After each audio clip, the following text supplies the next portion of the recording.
Assalamualaikum warahmatullahi wabarakatuh. Teh talua khas Minang ini ada telur bebek dan telur ayam kampung.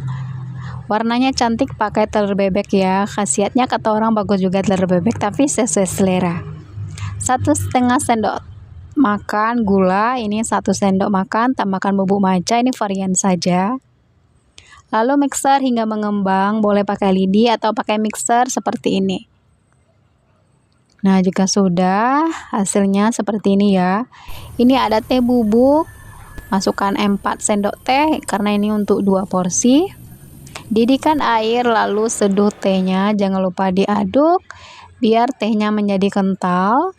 Lalu saring pakai saringan khusus teh halus seperti ini.